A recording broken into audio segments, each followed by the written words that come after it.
Alright, magandang gabi na sa lahat natin ng mga viewers, Luzon, Visayas at Mindanao all over the world. Welcome naman sa ating panibagong video, panibagong reaction, mga ka-action, mga kakamping. So ito, may gusto lang ho ako na i-share ho sa inyo. Itong ongoing na tinatawag nila na People Vigil Marcos Resign, na kung saan ay pinangungunahan naman ito ni Silis, mga ka-action, mga kakamping. So alam naman po natin na itong grupo ni Silis, ito yung mga nanawagan ng Marcos Resign at atat na bumaba si Mr. President Bongbong Marcos sa kanyang pwesto bilang isang pangulo para gusto nilang ipalit ang kanilang iniidolo. So dito makikita ho natin kung gaano karami ang kanilang crowd. Sabi ko nga sa thumbnail at saka sa title natin, nilangaw ang mga nanawagan ng Marcos Resign. Ito, bago po ako mag-continue sa aking sariling opinion, panoorin at pakinggan po muna natin itong kaganapan nila. Ongoing pa po ito, mga ka-action, mga kakamping. At pandarambong sa ating bansa. Kaya, huwag na natin patagalin ito. Simulan natin ang pagbabago upang sa darating na panahon sa Pasko, maging masaya tayo at bumaba na ang mga baliw sa Malacanang. Baliw sila dahil lahat ng katotohanan ay pinipilit na palugtutin. Ibsisi sa iba patungo sa mga kalaban ng gobyerno. Sabi na ang mga Duterte, supporter sa Duterte, fanatic. Yan po ang magiging natin, ipapsala natin sa linggo upang wakasan na ang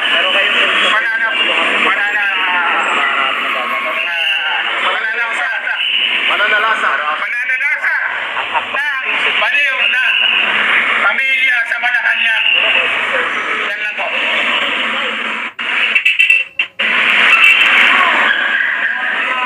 Mga kababayan, mga 20 to 30 minutes from now, dahil nga po na kinabutan ng pagulan ang ibang delegation, pwede po tayong maaga mag-disperse, mabalik tayo maaga. November 16, 17, 18. Pero mamaya, dahil ito ay kick-off activity, Yes po, at ang ating mga kasamahan mula sa Quezon City, ang mga Black Friday protest group ay nandito na rin. Pero ang ating sound system ay kailangan i-set up. Yes po, weekend po niya, Sunday po yan. Ayun pa. Pero, Malimutan mag-iwan. I think, baka mag-early out na lang. Dahil medyo maulan na rin. Mabigyan na lang siguro natin na Weekend po yan. i-prepare na lang sa sound system natin for November 16. Okay? So sa mga kababayan po natin na nandito sa paligid ng SSY at ng Robinson's Galleria, ito po ay makatarungang pagkilos ng mamamayang Pilipino. Kumikilos tayo dahil ito ang tamang dapat gawin. Wait lang kasi kikita ko nag-set up na tayo din sa tayan. Siguro sabihan na lang na before go na nag-set up, mag-arrange na lang po sa kanila. Para maka-disperse na tayo kasi medyo makulan naman. Kapay na rin andyan na. Sige, okay. I-coordinate natin kung narating sila na Tyrone.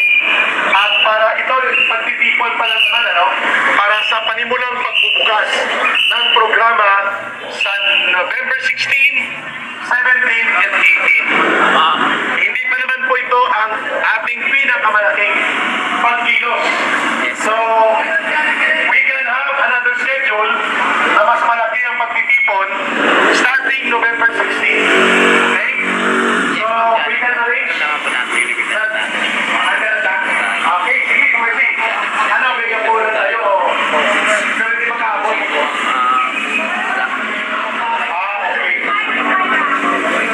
Sige, okay. Antayin na natin at isi-set up natin. At nandyan na rin po ang ibang mga kasama natin na gustong sumama. No? So habang tayo ay nag-aantay, may mga magsasalita lang muna at gagawa ng mga pagpapahayag.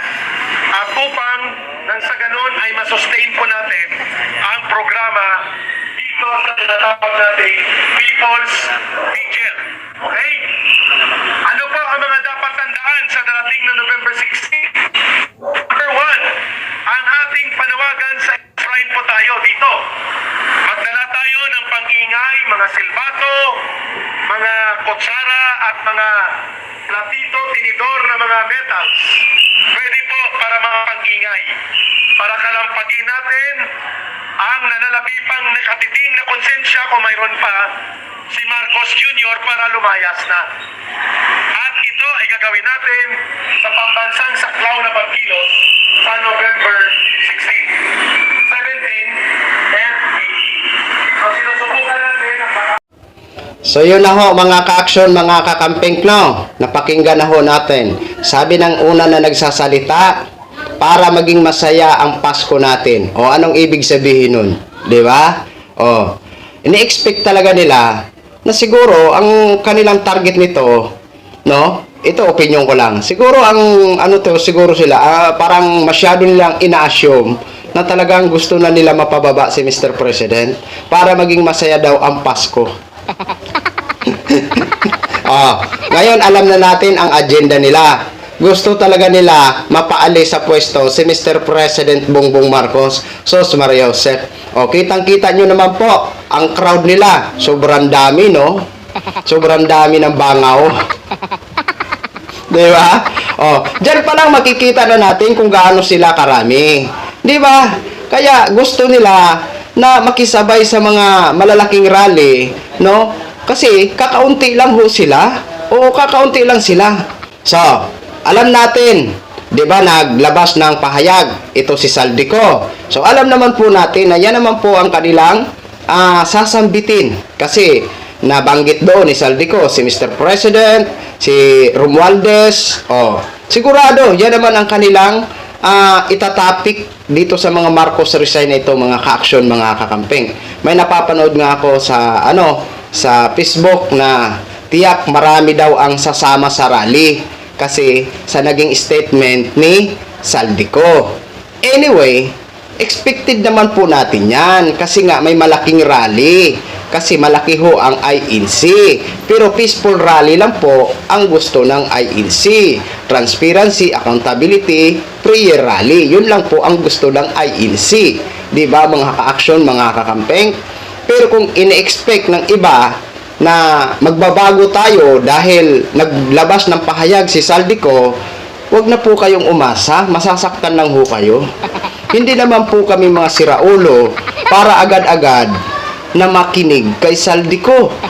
Kung totoo ang sinasabi ni Saldico, bakit hindi siya umuwi dito at dito niya yan ipahayag? Diba? Umuwi siya dito at dito siya magpaliwanag. Diba mga ka-action, mga kakampeng?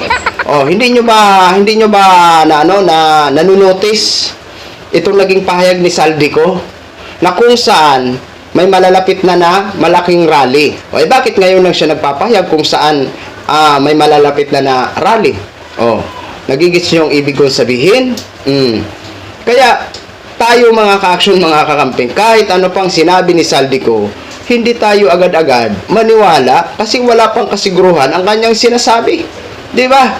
Sabi ko nga, kung totoo ang sinasabi niya, bakit di siya umuwi at dito niya yan sinabi? Di ba, mga ka-action, mga kakamping? Yun lang ho, share ko lang ho sa inyong update ngayon na ginagawa ng gusto magpababa kay Mr. President Bongbong Marcos. Ongoing po yan ngayon sa EDSA Shrine.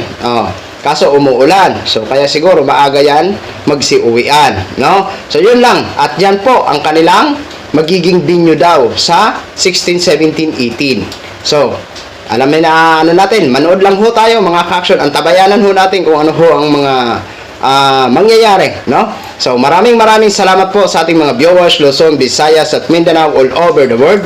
Ako po ang inyong lingkod, si The Action Man. Good evening, everyone!